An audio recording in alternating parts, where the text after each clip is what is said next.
प्रिय मित्रों नमस्कार। मेरे YouTube चैनल पर आपका हार्दिक स्वागत है। आज हम कक्षा 12वीं हिंदी आरोह के तुलसीदास जी के कवितावली वाले अंश को पढ़ेंगे। दो कवित्त और एक सवैया है, उसको हम पढ़ेंगे। इनको 1, 2 और 3 को पहले हम इसके बारे में जान लेते हैं, जो कि पाठ प्रवेश में पुस्तक में लिखा है। कवितावली ये जो लिया गया है, इसमें 2 कवित्त हैं। कवित्त छंद का नाम है, इसको मनहरण छंद भी कहते हैं। 31 इसमें वर्ण होते हैं। 16-15 पर यति होती है और अंत में गुरु होता है। इसको मनहरण छंद भी कहते हैं। तो इसमें ये दिखाया गया है पहले में कि संसार के अच्छे बुरे समस्त लीला प्रपंचों का आधार पेट की आग है, जिसका समाधान वे राम रूपी घनश्याम मेघ के कृपा जल में देखते हैं। तो पहले छंद में ये बताया गया है कि जो पेट की आग है वो समुद्र की आग से भी ज़्यादा खतरनाक होती है, और इस पेट की आग को केवल राम रूपी मेघ की कृपा के जल से ये शांत हो सकते हैं। दूसरे छंद में तत्कालीन समाज और शासन की विषमता के कारण जो बेकारी और गरीबी की पीड़ा का यथार्थपरक चित्रण है, और इस गरीबी को, इस बेकारी को उन्होंने रावण से उपमित किया है, रावण से उसे संज्ञा दी है।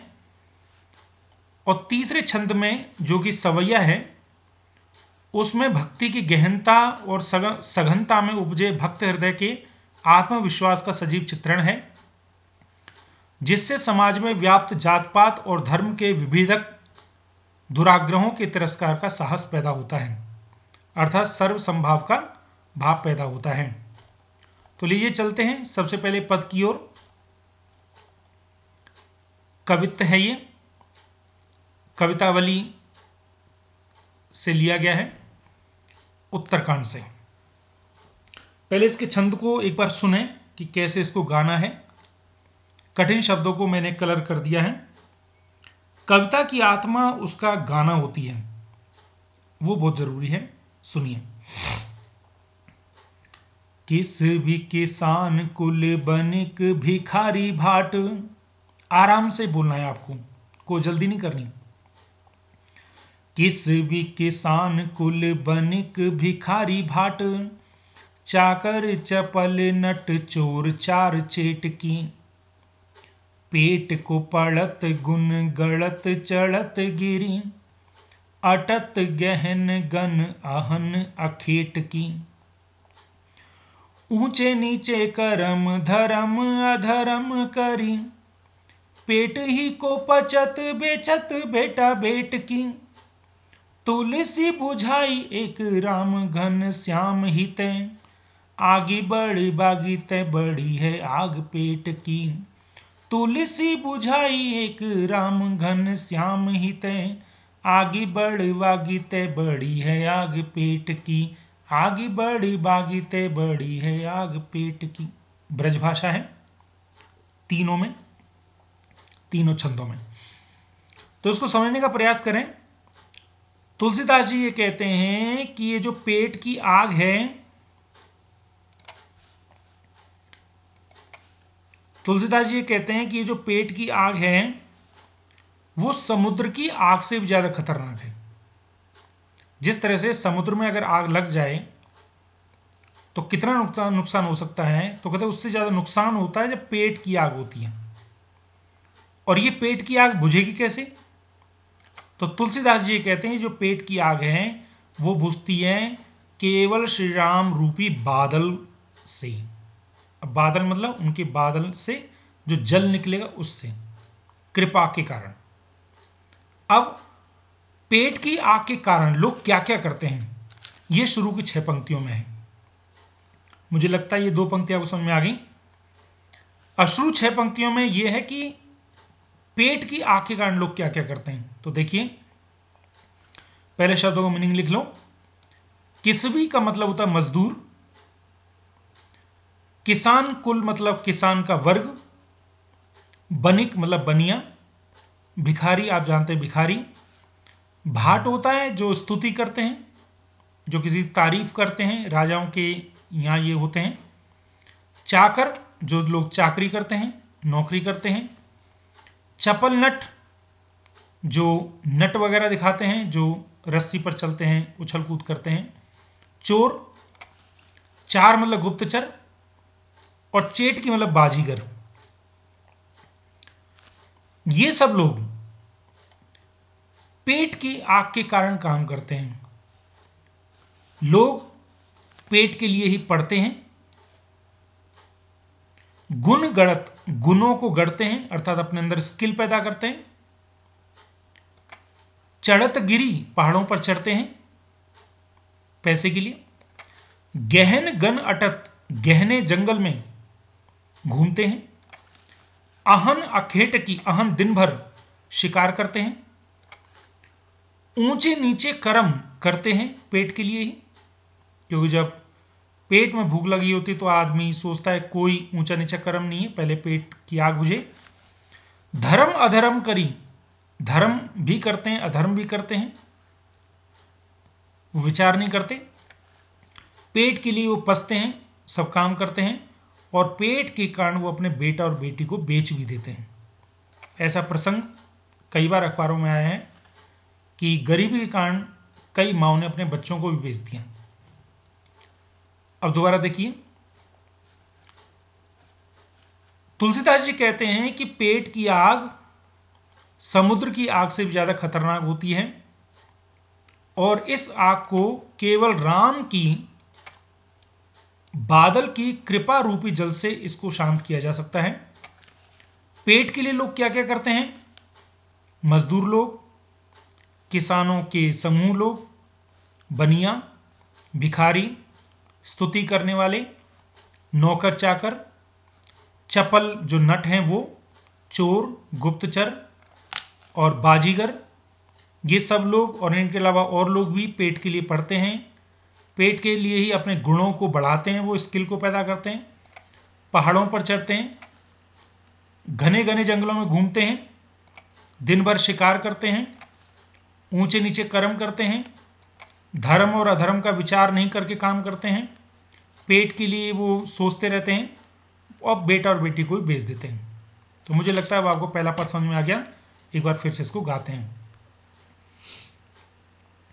किस भी किसान कुल बनिक भिखारी भाट, चाकर चपल नट चोर चार चेट की, पेट को पड़त गुन गड़त चढ़त गिरी, अटत गहन गन अहन अखेट की, ऊंचे नीचे कर्म धर्म अधर्म करी, पेट ही को पचत बेचत बेटा बेट की, तुलसी बुझाई एक राम घन श्याम हिते, आगे बड़ी बागिते बड़ी है आग पेट की। तुलसी बुझाई एक राम घन श्याम हिते, आगे बड़ी बागिते बड़ी है आग पेट की, आगे बड़ी बागिते बड़ी है आग पेट की। तो भाव सौंदर्य के रूप में अगर आप देखें तो इसमें सामाजिक और आर्थिक तत्कालीन बुरी अवस्था का यथार्थ चित्रण है। पेट की आग का चित्रण बिल्कुल यथार्थ किया है, और पेट की आग का समाधान वो राम रूपी घनश्याम की कृपा जल को देखते हैं। व्याकरण की दृष्टि से देखें, शिल्प सौंदर्य की दृष्टि से अनुप्रास अलंकार कई जगह आपको दिखाई देगा। जैसे किसान कुल में क है, चोर चार चेटकी में च है, गड़त चढ़त में त है, अंत्य अनुप्रास है, ब्रज भाषा इसमें है ही है, कवित्व छंद इसमें है ही है। आगे चलते हैं, दूसरा पद, दूसरा कवित्व एक बार पढ़ते हैं। इसमें भी प्रसंग लगभग वही है। तत्कालीन सामाजिक विषमता और बेकारी गरीबी का चित्रण है। खेती न किसान को, भिखारी को न भीख बली, बनिक को बनिज न चाकर को चाकरी, जीविका विहीन लोग सिद्ध्यमान सोच बस, कहें एक एकन सो कहाँ जाई का करी, वेदहु पुराण कहीं लोकहु विलोकियत, साकरे सब पे राम रावरे कृपा करी, दारिद दसानन दवाई दुनि दीन बंधु, दुरित दहन देखी तुलसी हाहा करी, दारिद दसानन दवाई दुनि दीन बंधु, तुलसी दहन देखी तुलसी हाहाकारी, दुरित दहन देखी तुलसी हाहाकारी। शब्द को देखिए, बलि का मतलब है दक्षिणा, दान दक्षिणा, नोट कर लीजिए शब्दों को। बनिज मतलब व्यापार, सिद्ध्यमान बहुत इंपॉर्टेंट शब्द है, दुखी, शब्द को मैं अलग कलर में कर रहा हूं, दुखी, सोच शोक, शोक, एक एक अंशो, एक एक से, हर एक से, आपस में, सांकरे कष्ट, और ये बहुत इंपॉर्टेंट शब्द है रावरे। रावरे का मतलब है आपने, या रावण अर्थ नहीं है, रावरे आपने। और दारिद आप जानते हैं, दरिद्रता, दशानन रावण, दुनी दुनिया, दुरित बुराई, तो यहां बुराई का मतलब गरीबी, दहन मतलब ज्वाला। चलिए चलते हैं। तुलसीदास जी कहते हैं, खेती न किसान को, किसान के लिए इस समय खेती नहीं है, क्योंकि आर्थिक स्थिति ही इतनी खराब है। खेती के लिए उसको बीज चाहिए, व्यवस्थाएं चाहिए, नहीं है। भिखारी के लिए भीख नहीं है, न बलि है, दान दक्षिणा है, क्योंकि भीख भी आदमी तब देगा जब खुद अपने पास होगा। व्यापारी के पास व्यापार नहीं है, क्योंकि ग्राहक तब आएंगे जब उनके पास पैसा होगा। और नौकर चाकरों के पास नौकरी चाकरी नहीं है, क्योंकि लोग नौकर तब रखेंगे जब उनके पास पैसा होगा। जीविका विहीन लोग, सारे लोग इस समय जीविका विहीन है, बिना जीविका के, बिना अर्निंग सोर्स के हैं। सिद्ध्यमान दुखी हैं, सिद्ध्यमान दुखी हैं, सोच बस, बस केवल शोक में रहते हैं, दुख में रहते हैं, टेंशन में रहते हैं। कहें एक एक अनसो कहां जाई का करी, और वो एक दूसरे से ये बोलते हैं, अरे यार कहां जाएं, क्या करें। वेद हूं पुराण कही, वेद कहते हैं, पुराण कहते हैं, लोक हूं विलोकियत, और लोक में भी ये देखा है, विलोकन किया, देखा है। क्या देखा है? सांकर सब पर राम रावरे कृपा करे, हे राम जब सब पर कष्ट आते हैं, समय पे सांकरे, जब सब पर कष्ट आते हैं तो हे राम आपने कृपा की है। ऐसा पुस्तकों में लिखा है, ग्रंथों में लिखा है, दुनिया में देखा भी है कि जब जब दुनिया में कष्ट आते हैं तो आप आते हैं। कहते ना, यदा यदा ही धर्मस्य ग्लानिर्भवति भारत। तो तुलसीदास जी क्या प्रार्थना कर रहे हैं? दारिद दसानन दवाई दुनि दीन बंधु, हे दीन बंधु, हे दीनों के नाथ, हे हम सभियों का भला करने वाले, हे भगवान राम, दारिद दसानन, दरिद्रता रूपी रावण ने दुनिया को दबा रखा है। एक रावण तो वो था जिसको आपने मार दिया था, लेकिन आज एक दूसरा रावण पैदा हो गया है जो दरिद्रता रूपी है, जो गरीबी रूपी रावण है। इसने दुनिया को दबा रखा है, दबोच रखा है, तुम उससे मुक्त कराओ। और दुरित दहन देखी, दुरित दहन मतलब इस बुराई की ज्वाला में, इस पाप की ज्वाला में, इस गरीबी की ज्वाला में जब मैं जलते हुए लोगों को देखता हूं तो मैं हाहा करता हूं, मैं बेचैन हो जाता हूं, मैं रोने लगता हूं। तो आप मेरे बंधु हैं, आप मेरे भगवान हैं, आप क्या मेरी बात नहीं मानेंगे? क्योंकि आप तो जगत बंधु हैं, दीन बंधु हैं, जब जब भी दुनिया पर कष्ट आता आप दूर करते हैं। तो यहां पर प्रसंग लगभग वही है, शासन की विषमता दिखाई गई है, गरीबी की पीड़ा का चित्रण किया गया है, गरीबी को रावण से उपमा दी गई है और तुलसी की राम भक्ति को दिखाया गया है। जब शिल्प दृष्टि से देखते हैं, अनुप्रास अलंकार आपको कई जगह मिल जाएगा, जैसे सिद्धिमान सोच में स स, एक एकन में एक एक, और राम रावरे में र, कवित्व छंद है ही है, ब्रजभाषा है ही है, वो कॉमन ही चल रहे हैं। दारिद्र दशानन यहां पर रूपक है, दरिद्रता रूपी रावण, और यहां भी जो है रूपक है। अब एक बार फिर से पद को गाते हैं, कवित्व को। खेती न किसान को, भिखारी को न भीख बली, बनिक को बनिज न चाकर को चाकरी, जीविका विहीन लोग सिद्ध्यमान सोच बस, कहें एक एकन सो कहाँ जाई का करी, वेदहूँ पुराण कहीं लोकहूँ विलोकियत, साकरे सवे पे राम राव रे कृपा करी, दारिद दसानन दवाई दुनि दीन बंधु, दुरित दहन देखी तुलसी हाहा करी, दारिद दसानन दवाई दुनि दीन बंधु, दुरित दहन देखी तुलसी हाहा करी। तो मुझे उम्मीद है आपको यह कवित्व समझ में आ गया होगा। तीसरा, ये छंद है सवैया, कवित्व से अलग।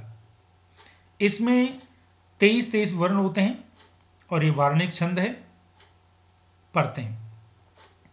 इसमें यह दिखाया गया है कि तुलसीदास जी एक अपने साधु रूप में हैं, मतलब वो दुनिया में जो जात पात का खेल चल रहा है वो उस सब से दूर हैं, अपनी भक्ति में डूबे रहते हैं। दास्य भक्ति यहाँ पर दिखाई गई है और सर्वधर्म संभाव समरसता को यहाँ पर दिखाया गया। उन्हें केवल भक्ति से मतलब है, क्योंकि वो हर एक प्रश्न का समाधान राम जी को मानते हैं। पढ़ते हैं एक बार, इसका छंद अलग है। धूत कहो अब धूत कहो, रजपूत कहो जुल्हा कहो को। पढ़ते समय थोड़ा धैर्य रखिए, जल्दी नहीं पढ़ना। धूत कहो अब धूत कहो, रजपूत कहो जुल्हा कहो को, काहू की बेटी सो बेटा न ब्याहव, काहू की जाति बिगाड़ न सो, तुलसी सर नाम गुलाम है राम को, जाको रुचे सो कहे कछु ओ, मांग के खेवो मसीत को सोइबो, लेवो को एकुन देवो को दो। सवैया छंद। अब तुलसीदास जी ये कह रहे हैं कि हे दुनिया के लोगों, तुम मुझे चाहे धूर्त कहो, धूर्त मतलब पाखंडी कहो, दिखावा करने वाला कहो, या अवधूत कहो। अवधूत कहते साधु, सन्यासी, योगी, तो मुझे कुछ कहो, मुझे कोई फर्क नहीं पड़ता। क्यों? मुझे दुनिया से मतलब है ही नहीं। राजपूत कहो, ऊंची जाति वाला बोलो, या जुल्हा कहो, नीची जाति वाला बोलो, मुझे कोई फर्क नहीं पड़ता। तुम मुझे धूर्त कहो या साधु कहो, कोई फर्क नहीं पड़ता। तुम मुझे राजपूत कहो या जुल्हा कहो, कोई फर्क नहीं पड़ता। क्यों?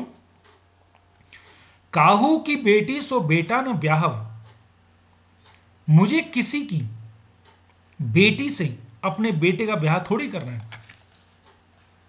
काहू की जाति बिगाड़ो न सो, किसी की जाति को जो मैं बिगाड़ दूंगा। समाज में क्या होता है, जब बेटियों की शादी होती है तो शादी के बाद लड़के का सरनेम उसके साथ लगता है। अब मान के चलिए कोई ऊंची जाति वाला व्यक्ति की लड़की अगर नीची जाति वाले से शादी कर ले और सरनेम लगा ले तो उसको इंफीरियोरिटी कॉम्प्लेक्स आता है। तो तुलसीदास जी ये बोल रहे हैं कि तुम अगर ये मानते हो कि मैं बहुत बुरा हूं तो चिंता मत करो, मुझे किसी की बेटी से अपने बेटे की शादी नहीं करनी, मैं किसी जाति नहीं बिगाड़ूंगा।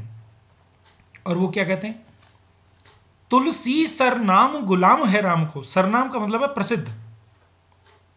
वो कहते हैं ये प्रसिद्ध है कि तुलसी राम जी के गुलाम हैं, राम जी के भक्त हैं। यहां पर दास्य भक्ति दिखाई गई है, दासता वाली भक्ति, राम को सब कुछ मानना।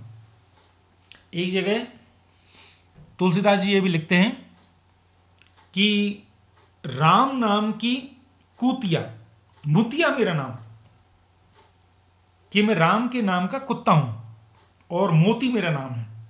तो कहते ये फेमस है, प्रसिद्ध है कि मैं राम जी का गुलाम हूं।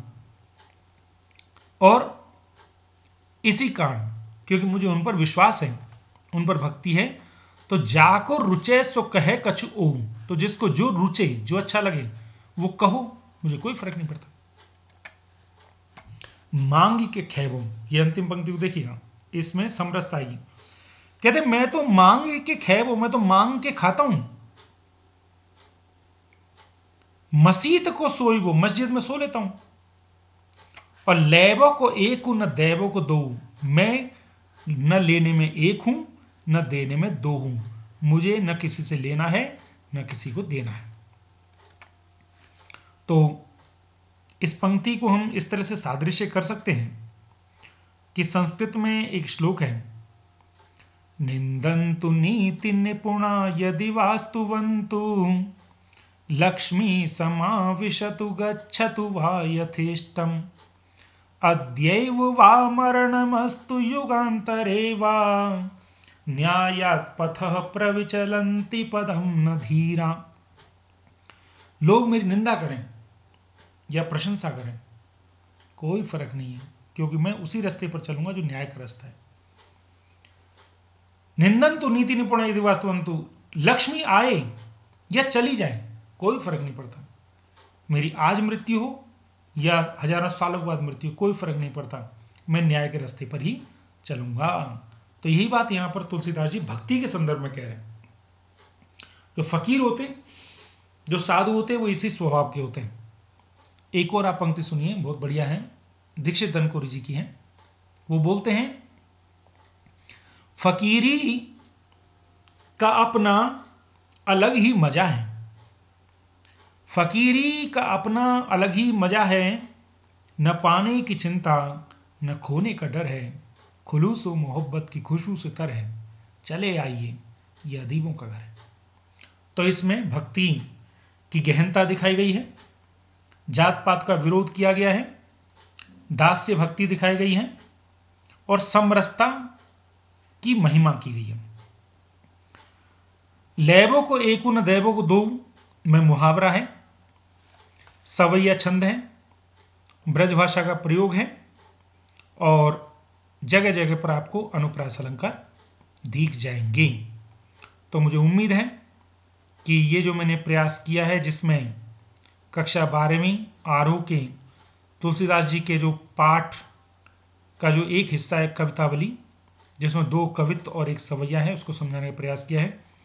अगर आपको मेरा प्रयास अच्छा लगे तो मेरे YouTube चैनल को लाइक शेयर सब्सक्राइब अवश्य करें, जिससे मेरा उत्साह और बढ़े। अगली वीडियो में हम लक्ष्मण मूर्छा और राम का विलाप पढ़ेंगे। आपका बहुत बहुत धन्यवाद। जय हिंद।